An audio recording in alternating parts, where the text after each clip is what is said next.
কথিত এই নির্বাচন নামক নাটকের মাধ্যমে জামাত ইসলামী ক্ষমতায় যাওয়ার স্বপ্ন দেখছে।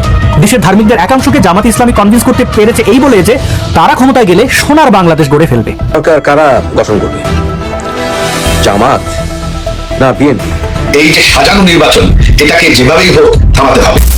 আমার বিরুদ্ধে মামলা দিয়েছে, ওয়ারেন্ট ইস্যু করেছে, আমি সেই মামলা মোকাবেলা করতে যাবো, তাহলে আমাকে যেতে দেওয়া হবে না কেন? ওদের বোধহয় ধারণা ছিল যে মামলা টামলা দিলে বোধহয় আমি ভয় আর দেশে আসবো না। তা আমি না, আমি দেশে যাবো এবং আমি কোর্টে আমি মামলা ফেস করবো। আওয়ামী কি আবার দেশে সক্রিয় রাজনীতিতে ফিরছে? তারা কি নির্বাচনের জন্য নিজেদের প্রস্তুত করছে? শেখ হাসিনা ছাড়া, আওয়ামী লীগ ছাড়া বাংলাদেশে কোনো নির্বাচন হবে না, হবে না, হবে না। 65% পিপলকে বাদিয়ে এটা কোনো গণতন্ত্র নয়, এটা ভণ্ডামি, এটা স্বৈরতন্ত্র। নির্বাচনে আওয়ামী লীগ না থাকলেও দলটির ভোটার প্রান্তে নানা আশ্বাস প্রতিশ্রুতি দিয়ে চলছেন প্রার্থীরা। 12 তারিখের জাতীয় সংসদ নির্বাচনে যেন জল ঢেলে দিল আওয়ামী লীগ। আবার সক্রিয় হয়ে উঠেছে দেশ ও বিদেশে আত্মগোপনে থাকা আওয়ামী লীগের নেতাকর্মীরা। 26 ফেব্রুয়ারি পর্যন্ত দেশের সবচেয়ে উচ্চারিত নাম ওসমান হাদি। এত ইস্যু আসছে যাচ্ছে, কিন্তু হাদি ইস্যু যেন চিরজীবন্ত। মানুষ ভালোবেসেছে, মানুষ শোক করেছে হাদির মৃত্যুতে। অনেকে বলেন হাদির যা জনপ্রিয়তা ছিল তাতে নির্বাচনে শেষমেশ জিতেও যেতে পারতেন তিনি। নির্বাচনের রংটাও হয়তো হতে পারত অন্যরকম। বাংলাদেশে 12 তারিখের ভোটে মাঠের বাইরে রাখা হয়েছে আওয়ামী লীগকে। তবে দলটি ভোটের যুদ্ধে না থেকেও যে বড় প্রাসঙ্গিক, সে খবর প্রকাশিত হয়েছে একাধিক গণমাধ্যমে। বিএনপি ও জামাতের জন্য দুঃসংবাদ দিচ্ছে আওয়ামী লীগের শীর্ষ নেতৃত্বের সবশেষ বৈঠকের সিদ্ধান্ত। দলটির সূত্রে জানা গেছে 9 ফেব্রুয়ারি কলকাতায় অনুষ্ঠিত আওয়ামী লীগের প্রেসিডিয়াম কমিটির বৈঠকে বাংলাদেশের 12 ফেব্রুয়ারি ভোটকে ঘিরে 3টি সিদ্ধান্ত হয়েছে। আগামী নির্বাচন নিয়ে যে শঙ্কার কথা নানা দিক থেকে নানাজন বলার চেষ্টা করছিলেন, সেই শঙ্কাটা বোধহয় কেটে গেছে। আসসালামু আলাইকুম প্রিয় দর্শক, নতুন একটা ভিডিওতে সবাইকে স্বাগতম। তো ইতিমধ্যে আপনারা অনেকগুলো ভিডিওর অংশবিশেষ দেখেছেন, তো দেখে নিশ্চয়ই বুঝতে পেরেছেন যে ভিডিওটা আসলে কতটা গুরুত্বপূর্ণ এবং আকর্ষণীয় হতে চলেছে। তো চলুন কথা না বাড়িয়ে সম্পূর্ণ ভিডিওটা দেখে আসি। দেখার আগে বলবো, যারা আমাদের চ্যানেলটি এখনও পর্যন্ত সাবস্ক্রাইব করেনি দয়া করে সাবস্ক্রাইব করে দিন। যারা ইতিমধ্যে সাবস্ক্রাইব করেছেন তাদের অসংখ্য ধন্যবাদ।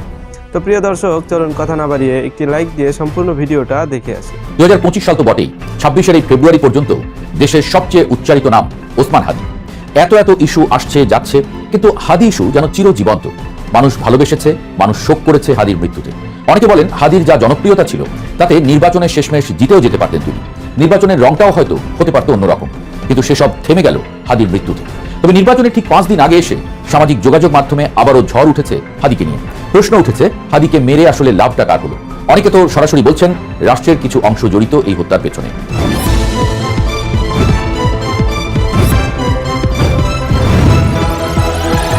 হাদি হত্যার বিচারের দাবিতে গত শুক্রবার আবারও উত্তাল হয়ে ওঠে দেশ। ঢাকা পরিণত হয় রণক্ষেত্রে। পুলিশ ও ইনকিলাব মঞ্চের মধ্যে ধাওয়া পাল্টা ধাওয়া হয়, আহত হয় অনেকে। কিন্তু প্রশ্ন উঠেছে, নির্বাচনের ঠিক আগে এমন সহিংস পথে কেন গেল বিচার প্রত্যাশীরা?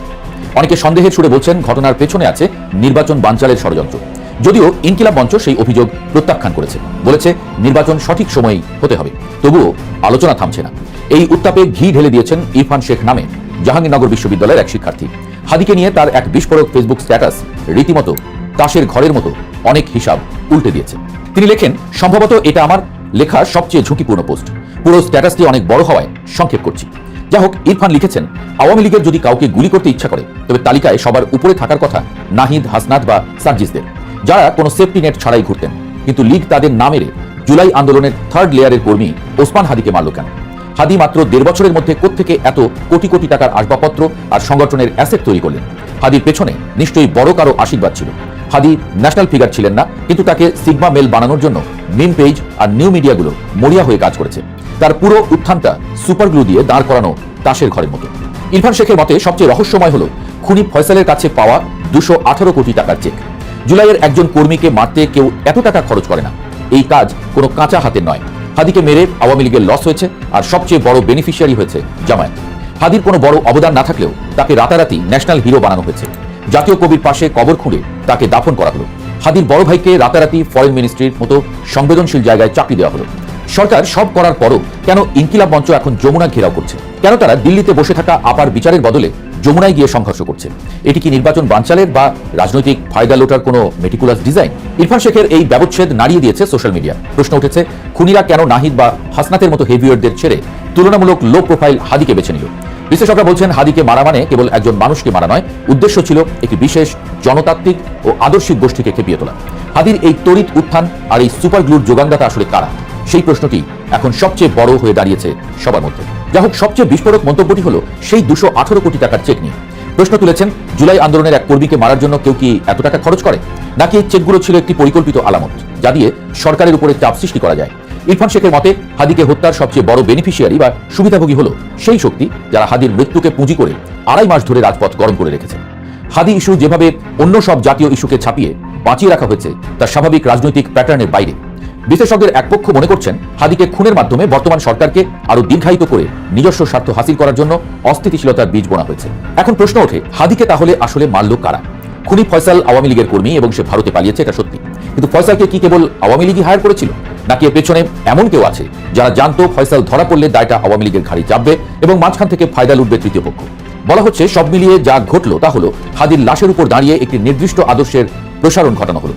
কবি নজরুলের সমাধিতে হাদিকে দাফন করার মতো ইরেশনাল কাজও যখন সম্ভব হয়, তখন বুঝতে হবে এই প্রজেক্টের পেছনে কতটা শক্তিশালী মাস্টার মাইন্ড কাজ করছে।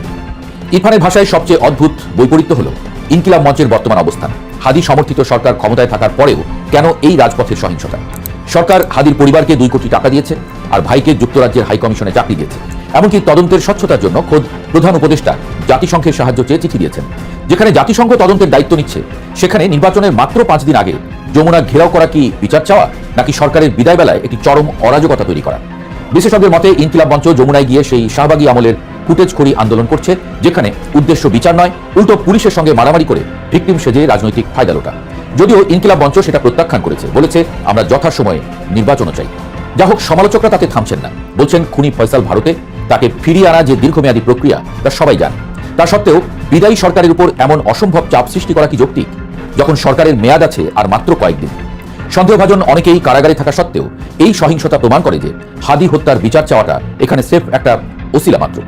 আসল লক্ষ্য হয়তো নির্বাচন বানচাল করা বা আসন্ন সরকারকে একটি অস্থিতিশীল পরিস্থিতির মুখে ঠেলে দেয়া। এখন সরকারের আসলে কি করা উচিত? বিশ্লেষকদের মতে, সরকারের উচিত জাতিসংঘের প্রতিনিধি দলের কাছে দ্রুত সব নথিপত্র বুঝিয়ে দিয়ে তদন্তের প্রক্রিয়াটিকে গতিশীল করা। পাশাপাশি 218 কোটি টাকার চেকের প্রকৃত মালিকের নাম জনসম্মুখে প্রকাশ করা জরুরি। এই চেক যদি কোনো সাজানো নাটক হয়, তবে তাও জনগণকে জানানো উচিত। আপনাদের কি মনে হয়, সরকারের কি এই মুহূর্তে কেবল তদন্তে মনোনিবেশ করা উচিত, নাকি রাজপথে এই অরাজকতা ঠেকাতে কঠোর হওয়া দরকার? আপনাদের মতামত কমেন্টে জানাতে পারেন। আর সাধারণ মানুষের এখন কি করা উচিত? আমাদের স্মৃতিশক্তি কি আসলেই গোল্ডফিশের মতো? হুজুগে নামেতে ইরফান শেখের মতো প্রশ্ন তোলা শেখা উচিত কি? হাদির মৃত্যু মর্মান্তিক, কিন্তু সেই মৃত্যুকে পুঁজি করে কি দেশ রণক্ষেত্র হতে পারে? জুলাইয়ের ট্যাগ যেন কোনো নির্দিষ্ট গোষ্ঠীর সাউথ ইন্ডিয়ান মুভি মার্কা পলিটিক্সের বলি না হয়। সত্য প্রকাশ হোক, বিচার হোক, কিন্তু তা যেন লাশের উপর দাঁড়িয়ে ক্ষমতার নোংরা খেলা না হয়। এটাই প্রেসের প্রত্যাশা। বাংলাদেশে 12 তারিখের ভোটে মাঠের বাইরে রাখা হয়েছে আওয়ামী লীগকে। তবে দলটি ভোটের যুদ্ধে না থেকেও যে বড় প্রাসঙ্গিক, সে খবর প্রকাশিত হয়েছে একাধিক গণমাধ্যমে। দেশটির 300 আসনের বেশিরভাগই জয় পরাজয়ের বড় ফ্যাক্টর এখন আওয়ামী লীগের ভোট ব্যাংক। সে কারণে দলটির সমর্থকদের ভোট নিজেদের বাক্সে টানতে 2 প্রধান প্রতিপক্ষ বিএনপি ও জামাত ইসলামী যে কৌশল নিয়েছে, তা দেখে দাদা ঠাকুরের গানের কথাই মনে পড়ে যেতে পারে। শরৎচন্দ্র পণ্ডিতের সেই গানের লাইন, আমি ভোটেরও লাগিয়া ভিখারি সাজিনো, ফিরে নেব দাঁড়ে দাঁড়িয়ে। তবে বিএনপি ও জামাতের জন্য দুঃসংবাদ দিচ্ছে আওয়ামী লীগের শীর্ষ নেতৃত্বের সবশেষ বৈঠকের সিদ্ধান্ত। দলটির সূত্রে জানা গেছে, 9 ফেব্রুয়ারি কলকাতায় অনুষ্ঠিত আওয়ামী লীগের প্রেসিডিয়াম কমিটির বৈঠকে বাংলাদেশের 12 ফেব্রুয়ারি ভোটকে ঘিরে 3টি সিদ্ধান্ত হয়েছে। এই সিদ্ধান্তগুলো দলটির নেতারা দেশে থাকা নিজ নিজ এলাকার নেতাকর্মীদের পাঠিয়ে দিচ্ছেন। সূত্রগুলো বলছে, এসব সিদ্ধান্ত হওয়ার সত্ত্বেও বিভিন্ন আসনের প্রার্থীরা আওয়ামী লীগের ভোটের জন্য নিজ নিজ এলাকার নেতাদের সাথে যোগাযোগ করছেন। দেশের বাইরে থাকা নেতারা নিজ নিজ এলাকার প্রার্থীদের আশ্বাস দেওয়ার কথাও জানা গেছে। অন্যদিকে সরকার একাধিক সূত্র বলছে, আওয়ামী লীগের ভোটাররা যদি ভোট দিতে না যায়, তাহলে গোপালগঞ্জ সহ বেশ কিছু জেলার আসনে কেন্দ্রে ভোটারদের খুঁজে না পাওয়া যেতে পারে। তবে এমন আশঙ্কায় সরকার একদিকে চিন্তিত হলো, অন্যদিকে সরকার একটি পক্ষ তাতে খুশিও হচ্ছে। ছলে বলে কৌশলে হ্যাঁ ভোটকে জেতাতে সরকার যে পক্ষটি মাঠে নেমেছে, তাদের কাছে আওয়ামী লীগের ভোটাররা ভোট কেন্দ্রে কম গেলে স্বস্তির বিষয়। বিস্তারিত জানতে চলুন যাওয়া যাক বিশ্লেষণ। বাংলাদেশে 12 ফেব্রুয়ারি ভোটের সুষ্ঠু পরিবেশ নিশ্চিত করার চেয়ে দেশটির নির্বাচন কমিশন ব্যস্ত ভোট কেন্দ্রে মোবাইল নিয়ে যাওয়া যাবে কিনা তা নিয়ে। দিনের শুরুতে নির্বাচন কমিশনের উদ্ভট সিদ্ধান্তে সামাজিক মাধ্যম ও রাজনৈতিক আলোচনায় ব্যাপক হইচই পড়ে যায়। নির্বাচন কমিশন হঠাৎ জানায়, ভোট কেন্দ্রে কেউই মোবাইল ফোন নিয়ে যেতে পারবে না ও ব্যবহার করতে পারবে না। কমিশনের এমন সিদ্ধান্তে প্রথমে সাংবাদিক ও পরে রাজনৈতিক দলগুলোর পক্ষ থেকে তীব্র আপত্তি আসে। শেষমেশ নির্বাচন কমিশন জানিয়েছে, সাংবাদিক কেন, ভোটার প্রার্থী সবাই ভোট কেন্দ্রে মোবাইল নিয়ে যেতে পারবে, তবে গোপন কক্ষে মোবাইল ব্যবহার করতে পারবে না। নির্বাচন কমিশনের এমন সিদ্ধান্তের চেয়ে ভোট যুদ্ধে নামা প্রার্থীদের শেষ মুহূর্তে বেশি মাথা ব্যথা কার্যক্রম নিষিদ্ধ থাকা আওয়ামী লীগের ভোট ব্যাংক নিয়ে। যেমন ধরুন হবিগঞ্জ 1 আসনের কথা।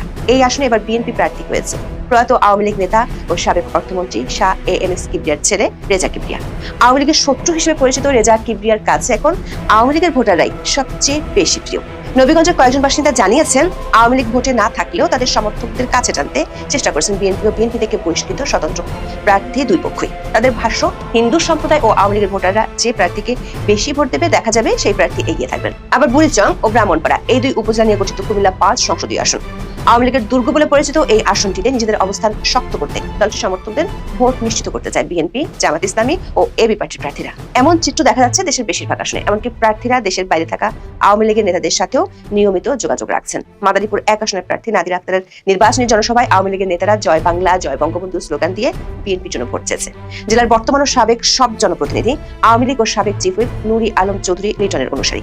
সাবেক এই সংসদ সদস্যের সবুজ সংকেত পাওয়ার পর থেকে আওয়ামী লীগের পলাতক নেতাকর্মীরা প্রকাশ্যে উঠান বৈঠকগুলোতে হাজির হয়ে বিএনপি প্রার্থীর প্রচারণায় অংশ নিয়েছেন। আবার বাংলাদেশে এমন কিছু আসন আছে যেখানে সংখ্যালঘুদের ভোট বেশি, যেমন যশোর 4 অভয়নগর বাগানপাড়া সদরের বসুন্ধিয়া ইরান আসনটির কথা বলা যায়। এই আসনে সংখ্যালঘু ভোটারের সংখ্যা প্রায় ৭১,০০০। তারা আওয়ামী লীগের ভোট ব্যাংক বলে প্রচার আছে। তাদের ভোটই নির্ধারিত হবে প্রার্থীর জয় পরাজয়। জামাত ও বিএনপি প্রার্থীরা এই আসনে ভোটারদের কাছে যাওয়ার চেয়ে আওয়ামী লীগের শীর্ষ নেতৃত্বকে ম্যানেজ করাটাই বেশি বুদ্ধিমানের কাজ বলে মনে করছে। আবার সংখ্যালঘু ভোটার বেশি এমন আসনগুলোতে ভোটারদের উপর চাপও আছে।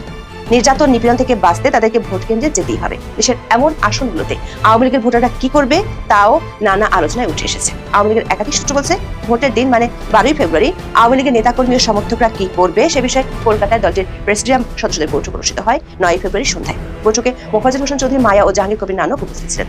তার আগে নেতারা দিল্লিতে থাকা সাবেক প্রধানমন্ত্রী শেখ হাসিনার সাথে কথা বলেছেন। বৈঠকে 3টি সিদ্ধান্ত নেওয়া হয়েছে। প্রথমটি হলো আওয়ামী লীগের নেতাকর্মীরা ভোট কেন্দ্রে যাবেন না, অর্থাৎ নো ভোট কর্মসূচি সফল করার নির্দেশ দেওয়া হয়েছে। দ্বিতীয়টি হলো কোনো কারণে বিশেষ করে নির্যাতন ও নিপীড়ন থেকে বাঁচার জন্য যদি ভোট কেন্দ্রে যেতে হয় তাহলে গণভোটের ব্যালটে না ভোট দেয়া। তৃতীয়টি হলো সংসদ নির্বাচনের ব্যালটে ভোট এমন ভাবে দেয়া যাতে সেটি বাতিল হয়ে যায়। তবে দলটির পক্ষ থেকে স্থানীয় পর্যায়ে নির্দেশ দেওয়া হয়েছে কোনোভাবেই যেন স্বাধীনতা বিরোধী কোনো শক্তিকে ভোট দেয়া না হয়। দলীয় এই সিদ্ধান্ত স্থানীয় নেতাকর্মীদের কাছে পাঠাচ্ছেন দলটির নেতারা। দর্শক, ভোট বর্জনের ডাক আওয়ামী লীগ তফসিল ঘোষণার পর থেকে দিয়েছে। আওয়ামী লীগের এমন সিদ্ধান্তে দুই প্রধান দলের প্রার্থীরা যেমন চিন্তিত, তেমনি ভাবনায় পড়েছে সরকার একটি পক্ষ। প্রশ্ন হলো, সবার নজরে কেন আওয়ামী লীগ ভোটাররা? সেই প্রশ্নের উত্তর রয়েছে দলটির প্রাপ্ত ভোটের ইতিহাসে। শেখ হাসিনার আমলে হওয়া গত 3টি ভোটে তো বটেই, বাংলাদেশের সবকটি ভোট নিয়ে হেরো পক্ষের হাজারো নালিশ রয়েছে। 2001-এর 1 অক্টোবর বাংলাদেশের 8ম জাতীয় সংসদ নির্বাচনে শেখ হাসিনার দল 300টি আসনের মধ্যে মাত্র 62টি আসন পেয়েছিল, কিন্তু ভোট পেয়েছিল 40.13%। মাত্র 1% বেশি ভোট পেয়ে এবং সেই সময় শরিক জামাতের ভোটের জোরে 2/3 সংখ্যাগরিষ্ঠতা পায় খালেদা জিয়া নেতৃত্বাধীন জোট। নির্বাচন পর্যবেক্ষকরা বলছেন, আওয়ামী লীগ মাঠে না থাকায় এই বিপুল পরিমাণ ভোটকে সুইং ভোট হিসেবে ধরা হবে। প্রতি নির্বাচনে এই সুইং ভোট থাকে 2 থেকে 7%। পর্যবেক্ষকরা মনে করেন বাংলাদেশে এবার প্রায় 40% ভোট সুইং ভোট হয়ে যেতে পারে শুধু আওয়ামী লীগের ভোট ব্যাংকের জন্য। এই ভোটকে পকেটে টানতে স্বাভাবিকভাবেই কোমর বেঁধে নেমেছে ভোটের মাঠে প্রতিদ্বন্দ্বিতা করছে এমন সব পক্ষ। একাধিক জনমত জরিপেও এই তথ্য উঠে এসেছে। একটি জরিপে বলা হয়েছে আওয়ামী লীগের 48% ভোটার এবার বিএনপিকে ভোট দেবেন। Uncovering public pulse finding from a nationwide survey শীর্ষক মতামত সমীক্ষা রিপোর্টে এই চিত্র পাওয়া গিয়েছে। কিন্তু এই ভোটাররা যদি ভোট দিতে না যায় তাহলে ভোট কাস্টিং এর হারে ব্যাপক ধস। সরকার একাধিক গোয়েন্দা সংস্থার রিপোর্টে বলা হয়েছে গোপালগঞ্জ, মাদারীপুর, শরীয়তপুর এমনকি বরিশাল ও রংপুরের বেশ কয়েকটি আসনে কাস্টিং ভোটের হার দেখে লজ্জা পেতে হতে পারে। যদি নির্বাচনের চাপ প্রয়োগ করা না হয় এবং কোনো ধরনের কারচুপি না হয় তাহলে এসব জেলার আসনে ভোটের হার কমে যাবে। তবে সরকারের যে পক্ষটি যে কোনো মূল্যে গণভোটে হ্যাকে জয়যুক্ত করতে চায় তারা বিষয়টিকে ইতিবাচক হিসেবে দেখছে। সরকারের ধারণা আওয়ামী লীগের ভোটাররা কেন্দ্রে গেলে ভোটার হার বেড়ে যাবে, সেক্ষেত্রে বিপদ হবে জুলাই সনদের। তখন না ভোটকে ঠেকাতে সরকারকে অতীতের মতোই কারচুপির আশ্রয় নিতে হতে পারে। সরকার একটি সংস্থা রিপোর্টে বলা হয়েছে আওয়ামী লীগের ভোটাররা ভোট দিতে গেলে সংসদীয় নির্বাচনের ব্যালটে বাতিল ভোটের সংখ্যা অনেক বেশি হতে পারে। সেটি হলে প্রথমবারের মতো বাতিল ভোটের সংখ্যা একটি রেকর্ড করতে পারে, যেটি হয়তো অধ্যাপক ইউনূসের ঐতিহাসিক নির্বাচনকে নতুন মাত্রা দিবে। এখন এই পর্যন্ত সবাই ভালো থাকুন, সুস্থ থাকুন, নিরাপদে থাকুন। দেখা হবে আগামী। দর্শক, বলছিলাম 12 তারিখে নির্বাচন হচ্ছে, এটা নিয়ে আপাতত আর কোনো সন্দেহ থাকার কথা নয়। কারণ নানা দিকের থেকে যে সন্দেহ উস্কে দেওয়ার চেষ্টা করা হচ্ছিল, নানাজন বিভিন্নভাবে বিশ্লেষণ করার চেষ্টা করেছেন এবং গতকালকে পর্যন্ত যে আলোচনাগুলো হয়েছে যে নির্বাচনের পথে এখনো বাধা রয়েছে, এই সরকারের নানা কর্মকাণ্ড বিতর্কিত হয়েছে। বিশেষ করে 6 তারিখে মানব জমিনের সম্পাদকীয় বড় একটা আতঙ্কের জন্ম দিয়েছে। 6 তারিখে না, 7 তারিখে, মূলত 6 তারিখের রাতে শেষ দিকে 7 তারিখের মানব জমিনের যে সম্পাদক সম্পাদকীয় যে প্রশাসনিক কু হতে পারে, নির্বাচনকে প্রভাবিত করে একটা পক্ষে, একটা জোটের পক্ষে ফলাফল নিয়ে যাওয়ার চেষ্টার কথা বলেছে মানবজমিন। সেই ব্যাপারগুলো এক ধরনের আতঙ্ক তৈরি করছিল। এর মাঝে ছিল সরকারের তড়িঘড়ি শেষ সময়ে এসে বিদেশিদের সঙ্গে চুক্তি। সেটা আমরা একটা বড় চুক্তি থেমে গেছে, ভেস্তে গেছে, সেটাও আমরা দেখেছি গতকালকে। অর্থাৎ ডিপি ওয়ার্ল্ডকে চট্টগ্রাম বন্দর দেওয়ার কার্যক্রম থেকে সরকার ইউটার্ন করেছে, সরকার সরে এসেছে। তার মানে সরকার এটা আর পারছে না। সরকারের দুইটা বড় ভিশন ছিল, এক করিডোর দেওয়া, মায়ানমারে করিডোর দেওয়া, আরেকটা হচ্ছে বন্দর বিদেশিদের হাতে দেয়া। এই দুইটা ব্যাপারেই সরকার ব্যর্থ হয়েছে। সরকার যেহেতু এই দুইটা মিশনেই ব্যর্থ হয়েছে, সেই কারণেই সরকারের আন্তর্জাতিক যে সমর্থন কিংবা আন্তর্জাতিক যে মানে কি বলবো যে ভরসা, সেই ভরসার জায়গাটা সরকারের কমে গেছে। সুতরাং নির্বাচনের কোনো বিকল্পের দিকে সরকারের হাঁটার কোনো উপায় নেই। নির্বাচন হচ্ছে, 12 তারিখে নির্বাচন হচ্ছে, এটা নিয়ে আর সংশয় নেই। যদিও নির্বাচন ইনক্লুসিভের যে কথাটা বলা হচ্ছে, অনেকে বলেন যে ভারত শেষ মুহূর্তে পর্যন্ত চেষ্টা করবে নির্বাচন যেন ইনক্লুসিভ হয়। অনেকে বলেন যে শেষ পর্যন্ত 11 তারিখেও নাটকীয় কোনো ঘটনার মাধ্যমে নির্বাচন বন্ধ হয়ে যেতে পারে, নির্বাচন চলে যেতে পারে জুনে, সেখানে আওয়ামী লীগ অংশগ্রহণ করবে। এগুলো আমার মনে হয় এখন আর কোনো কিছুই হওয়ার কোনো পসিবিলিটি নেই। নির্বাচন 12 তারিখেই হচ্ছে এবং নির্বাচন পরবর্তীতে ক্ষমতায় যাচ্ছে বিএনপি। বিএনপি ক্ষমতায় যাচ্ছে এই কথাটা কনফার্ম কিভাবে বলছি, ভোটের যে জনপ্রিয়তা, ভোটের যে ইকুয়েশন, সেই ইকুয়েশনেই বিএনপি ক্ষমতায় যাওয়ার কথা, যদি না ভোটে কোনো মেকানিজম হয়, যদি না ইলেকশন ইঞ্জিনিয়ারিং এর ফাঁদে বিএনপি পড়ে।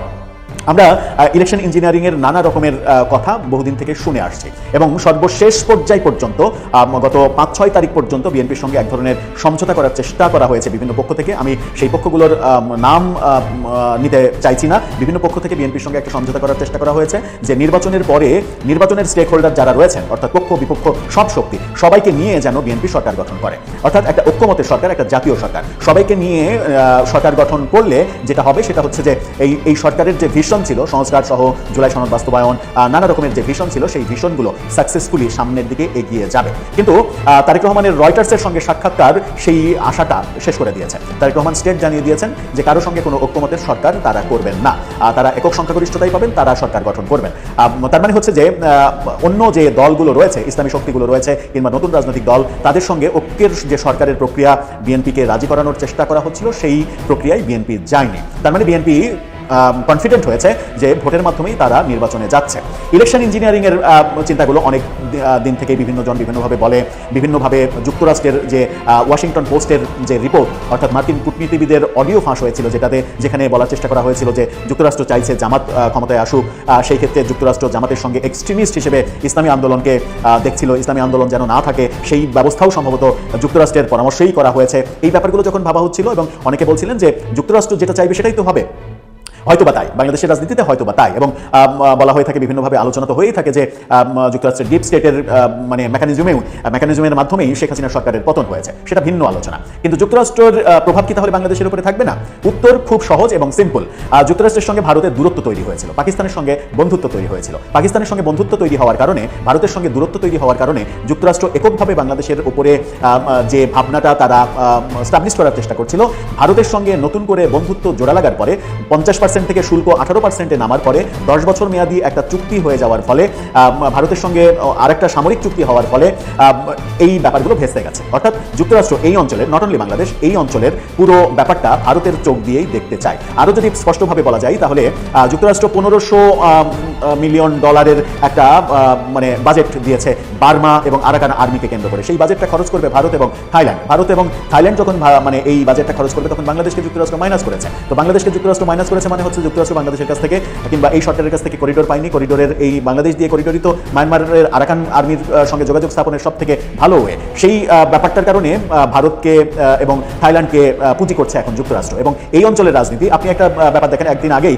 যুক্তরাষ্ট্রের বাণিজ্য অধিদপ্তর থেকে যে ভারতীয় অঞ্চলের, ভারতের বিশেষ করে ভারতবর্ষের যে মানচিত্র প্রকাশ করা হয়েছে, সেই মানচিত্রে আজাদ কাশ্মীর, অর্থাৎ পুরো কাশ্মীরটা, পাকিস্তান শাসিত যে কাশ্মীর অঞ্চল, সেই কাশ্মীরটাও ভারতের মানচিত্রের মধ্যে ঢুকিয়ে দেওয়া হয়েছে। চীনের একটা অংশ ভারতের মানচিত্রের মধ্যে ঢুকিয়ে দেওয়া হয়েছে। তার মানে এটা স্পষ্ট যে এই অঞ্চলের রাজনীতির ব্যাপারটা এখন যুক্তরাষ্ট্র ভারতের চোখ দিয়েই দেখতে চাইছে। এবং ভারত আমেরিকার স্বার্থ দেখবে, আমেরিকা ভারতের স্বার্থ দেখবে। ভারতের স্বার্থ তাহলে বাংলাদেশে কি? এটা তো খুবই আলোচনার, খুবই ইজি ব্যাপার। ভারতের স্বার্থ বাংলাদেশে এখন কি, এটা বোঝার জন্য আপনাকে অনেক বড় বুদ্ধিজীবী হওয়ার প্রয়োজন নেই।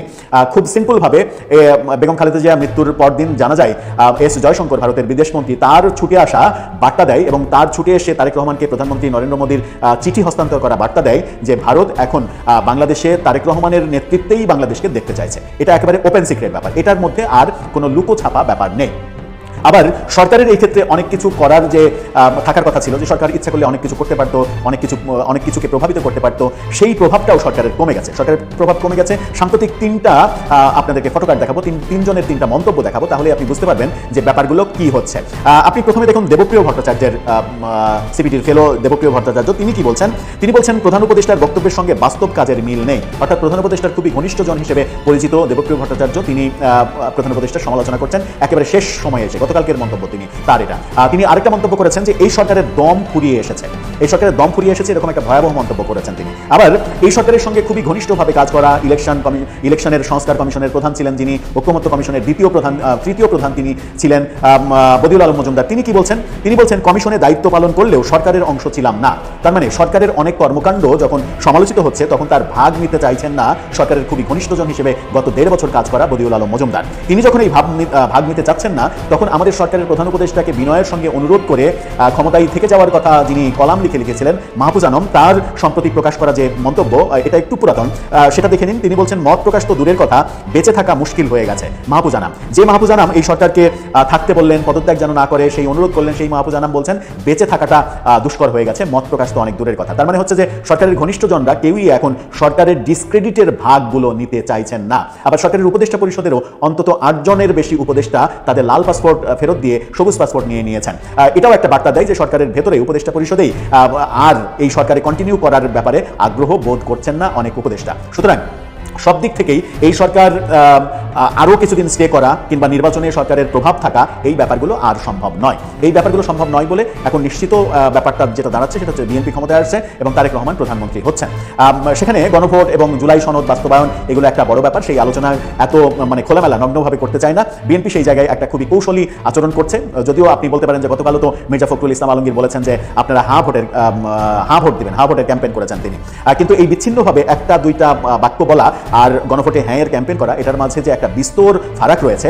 যদি হাঁ ভোট জয়ী হয় তাহলে বিএনপির যে নোট অফ ডিসেন্ট দেওয়া আছে, ঐক্যমত্য জুলাই সনদের নানা বিষয়ে যে নোট অফ ডিসেন্ট দেওয়া আছে, 180 দিনের যে বাধ্যবাধকতা কিংবা 3-27 270 দিনের যে বাধ্যবাধকতা, এই ব্যাপারগুলো নিয়ে বিএনপি বিব্রতকর পরিস্থিতিতে পড়তে চায় না, কিংবা উচ্চকক্ষ গঠন করে সেখানে পিআর পদ্ধতিতে উচ্চকক্ষের আসন নির্ধারণ করা, সেটাও বিএনপির মতামত নয়। বিএনপির মতামত নয় একই ব্যক্তি প্রধানমন্ত্রী এবং দলীয় প্রধান হতে পারবেন না, এটাও বিএনপির মতামত নয়। সুতরাং বিএনপির মতামত নয় এরকম বড় বড় ইস্যু রয়েছে জুলাই সনদের মধ্যে। জুলাই সনদের মধ্যে এরকম বড় বড় ইস্যু যেহেতু রয়েছে, সেহেতু সেই জুলাই সনদ হুবহু বাস্তবায়ন হোক, এটা বিএনপি কখনোই চাইবে না, এটা চাওয়ার কথাও নয়। সুতরাং সেই জায়গায় তারা কৌশলে কাজ করবে। এবার আসেন রয়টার্সে তারেক রহমান সাক্ষাৎকারে কি বললেন, আওয়ামী লীগের রাজনীতি নিয়ে কি বললেন। তিনি বললেন যে জনগণ যদি চায় তাহলে আওয়ামী লীগ এবং শেখ হাসিনার পুত্রকন্যারা তারা রাজনীতি করতে পারবেন। পরিষ্কার সিগন্যাল, এবং সেই সিগন্যালটা তিনি শেখ হাসিনার দিকেই সিগন্যালটা দিয়ে দিলেন।